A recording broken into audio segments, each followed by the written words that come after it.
양영태입니다. 지금 이 선관위 문제가 보통 문제가 아닙니다. 주권을 침탈할 수도 있다.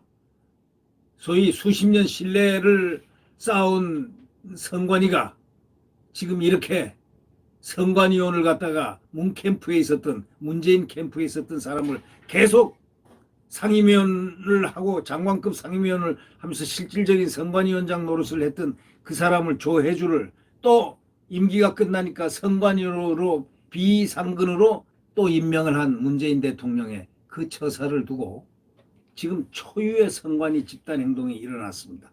그러자 조혜주가 드디어 뻗태고 연임을 갖다 하겠다고 뻗태다가 어저께 물러났습니다. 선관위 전 직원들 2,900여 명이 집단으로 행동한 것은 대한민국 역사상 처음입니다. 바로 올 선거 불복이 나올 것이다 이렇게 얘기했습니다. 올 선거 이런 식으로 가면 올 선거 불복이 나온다. 불복이라는 것은 뭐냐? 바로 과거의 4.19와 같은 3.15 부정선거와 같은 그 국민적 저항들이 나올 가능성이 있다. 불복이라는 게 바로 그 얘기를 하는 겁니다. 선거 불복은 국민들이 불복하기 시작하면 그 불은 타오르기 시작하면 엄청나게 뜨거울 뿐더러 온천하를 다 태웁니다. 국민들의 힘은 그래서 무섭다고 합니다. 국민들의 주권을 침탈하는 그러한 행위를 갖다가 근원적으로 없애야 된다라는 것이 초유의 선관위 집단 행동의 목표가 아닐까요? 선관위 직원이 2,900여 명이 조혜주의 일제히 반기를 들었습니다. 문재인 대통령이 다시 비상임위원을 또 임명을 딱 하니까, 왜냐하면 이 조혜주는 편향됐다는 그런 얘기가 임기 초부터 문제가 있었습니다. 왜냐하면 조혜주는 문재인 후보 과거 대통령 되기 전에 거기 후보의 캠프에 있었습니다.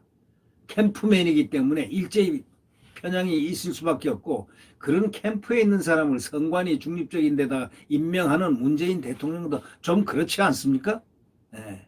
아무리 임명권자라 하더라도 선관위 같은 데는 중립적인 인사를, 적어도 중립처럼 보이는 인사를 놔둬야지. 선거 캠프에 있던 분을 딱 상임위원으로 시켜놓고 그래가지고 지금 얼마나 말이 많았습니까? 4년 내내. 지금 앞으로 이 문제는 만약에 정권 교체가 된다면 말이죠. 그래서 정권 교체를 안 시키려고 무던히도 노력하겠지만, 이제 선관위 자체에서 이렇게 집단 행동이 나왔다는 것은 이제 국민적 저항으로 이어질 수 있다는 그런 무서운 지금 이 예고이기 때문에 이제는 상당히 중요한 단계로 떠올랐다 이렇게 볼 수가 있겠습니다.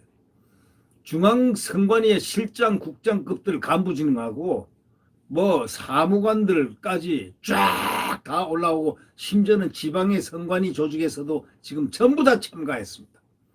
선거 관리가 안 될 우려가 있다 하고 집단 성명을 냈습니다. 내부 게시판에는 성토가 수백 건에 달했습니다. 피토하는 심정이다. 문이 주군이냐? 문재인이 주군이냐? 이렇게 딱 나옵니다. 셉니다. 내부 게시판에요. 성토글이 수백 건 나왔는데요. 피토하는 심정이다.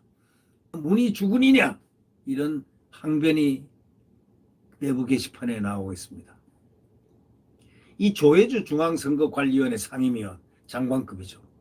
실질적으로 대법관이 이 위원장을 하는데 이분은 그냥 비상임인이고, 이 상임위원 이 양반 장관급 실제 다 하는 겁니다. 근데 이런 사람이 캠프맨이 들어와서 저렇게 있었으니, 이게 지금 이 집단 반발이 2,900여 명 대한민국의 선관위 간부들이 전체가 이렇게 집단 반발하는 거는요, 이건 사상 초유이고 이게 보통 심각한 문제가 아닙니다. 문재인 대통령 대선 캠프 특보 출신이 도대체가 문 대통령이 할 당시부터 정치 편향 시비를 불러일으킨 사람 아닙니까? 그런 조 상임위원이 꼼수로 임기를 또 이어가려다가 선관위 독립성과 중립성에 대한 국민적 의구심을 불러일으키니까 언론과 국민들은 이게 이래도 돼? 라고 딱 나오자 선관위 직원들이 집단 행동에 나선 겁니다. 선관위 직원들은 국민 편이다 이겁니다. 국민과 함께 하겠다 이런 뜻입니다. 국민과 함께한다. 국민의 주권 행동과 함께한다. 당연한 거 아닙니까? 헌법을 지키겠다 이런 얘기입니다. 이에 따라서 문재인 대통령도 선관위 공정성에 대한 국민적 신뢰를 훼손했다는 비판을 피할 수 없게 돼 있고 이미 피할 수 없게 돼 있습니다. 선관위 공정성에 대한 국민적 신뢰 이걸 훼손했다는 비판을 어떻게 피하겠습니까? 대통령이라고 선관위 공정성에 대해서 문제가 되는 일을 임명을 했는데 국민들이 신뢰하겠습니까? 그러니까 국민적 신뢰를 훼손했다는 비판을 앞으로 받을 수밖에 없죠. 결국 조 상임위원은 전날까지도 큰소리 꽝꽝 치면서 임기 만료 후에 비상임 선관위원으로 임기 3년을 더 이어가겠다 하고 물러서지 않았다가 24일 상임위원 임기가 끝나는 그는 올 초 사표를 제출했었지만은 문 대통령 이걸 반려하고 새로 임명을 하자 난리가 나기 시작한 거 아니겠습니까? 어저께 결국 사의를 표명하고 사표가 수립됐습니다. 선관위 내부에서조차 말이죠. 현 여권이 대선과 6월 지방선거를 친여 선관위원들이 감독하는 가운데 치르려고 한다. 이런 비판이 나오기 시작합니다. 이렇게 돼서 되겠습니까? 언제 과거 역사 어때 이런 역사가 있었습니까? 선거 캠프에 있는 사람이 어떻게 해서 지금 임기 3년을 이 일을 맡으면서 중요한 일을 하면서 선관위를 운영했으니 이걸 기가 막힌 일이라고 하지 않겠습니까? 우선 중앙선관위 간부진 등이 그래서 지난 20일 집단 성명을 냈지 않습니까? 전국 17개 광역 선관위 지도부 인사들까지 조 상임위원 사퇴를 촉구했습니다. 이제 사태가 점점 더 커졌습니다. 불을 보듯이 이게 더 커지면은 그 다음에 국민들이 언론들이 하면은 이 붕괴되는 어떤 무서운 4.19와 같은 것을 연상할 수 있는 국민적 저항이 나올 수도 있다. 이런 것으로 4.19라는 것은 우연히 나온 것이지 기획된 시나리오가 아니었기 때문이다. 국민들에게 불을 붙이면 안 된다. 바로 이것을 지금 선관위가 차단을 하면서 선관위가 먼저 집단행동에 나와서 선봉을 섰습니다. 선봉이 뭐냐? 헌법적 선봉이죠. 국민의 주권을 정상적으로 행사할 수 있도록 하는 그 길 말입니다. 네. 선거관리에 어려움이 가중될 것이 우려된다. 이들은 성명에서 이렇게 얘기했습니다. 선거관리에 어려움이 가중된다는 건 선거관리는 중립이죠. 중립에 어려움이 가중될 것으로 우려된다는 건 편향이죠. 편향은 바로 뭡니까? 불법 아닙니까? 그걸로 이루어지면 그 다음에 국민들은 질풍노도처럼 분노하게 될 것입니다. 그런데 먼저 선관위 전 직원들이 일어나서 나가 하고 소리를 질렀습니다. 조혜주 나가 하고 소리를 질렀습니다. 선거가 임박한 시점에 퇴임 기회를 놓친다면 양대 선거 과정과 결과에 대한 외부의 비난과 불복은 지속될 것이다 라고 이 성명에서 간부들이 이야기했습니다. 간부 중심의 큰 움직임에 간부만이 움직인 게 아닙니다.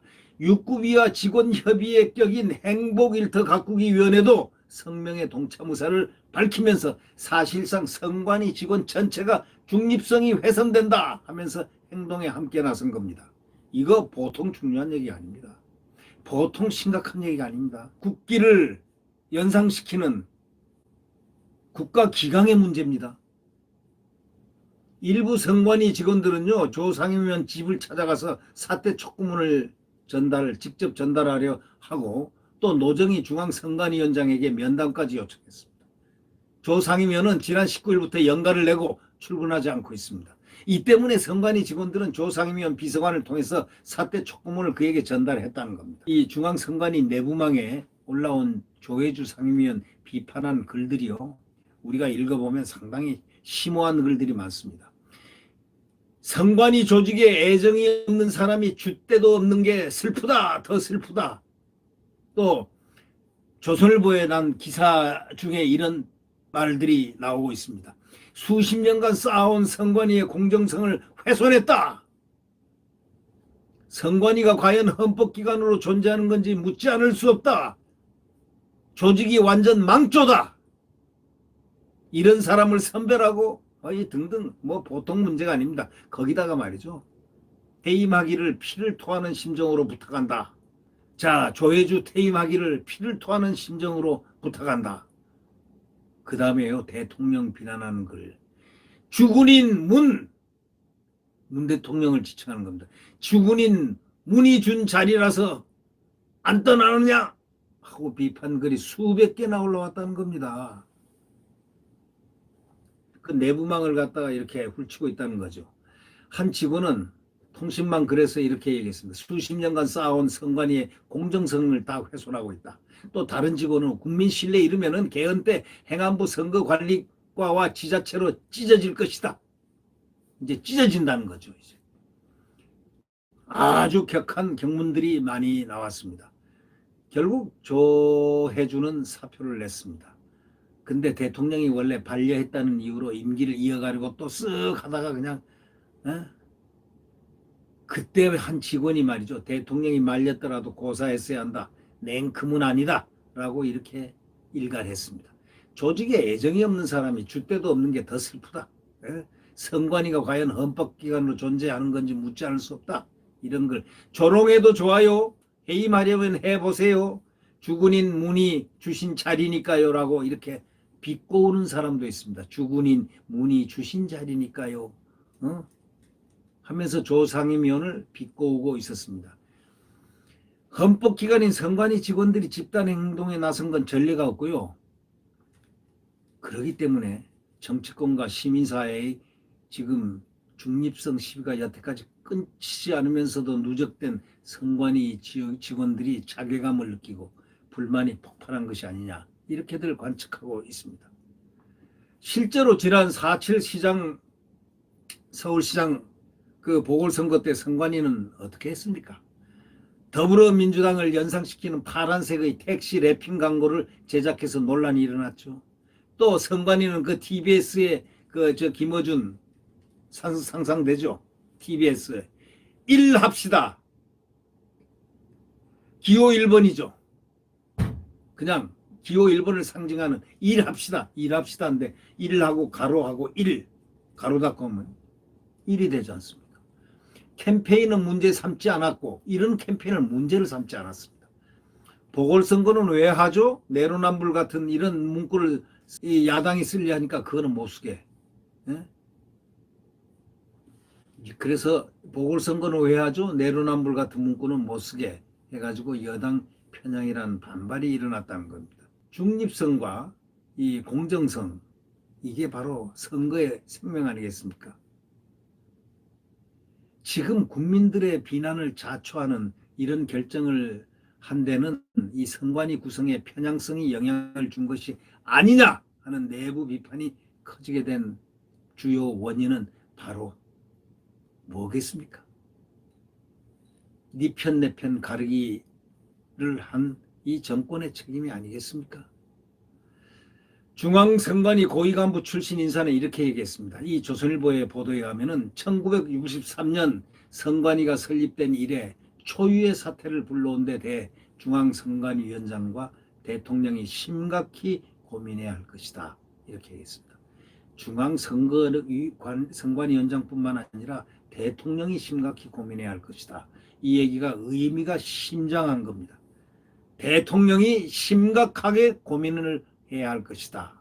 이런 초유의 사태를 불러온 데 대해서 바로 이것이 중요한 것입니다. 정말 나가도 너무 나간 사람들이 많습니다. 예, 권력이면 다 된다고 생각하는 그 정말 진시황 시절에 있었던 그런 권력이 지금 횡행한다고 만약에 생각해 본다면은 그런 권력이어서는 안 된다. 이런 얘기 아니겠습니까? 초유의 사태를 불러온 데 대해 중앙선거관리위원장과 대통령이 심각히 고민해야 할 것이라는 중앙선관위 고위간부 출신 인사의 이 말이 보통 의미심장하게 들리지 않습니다.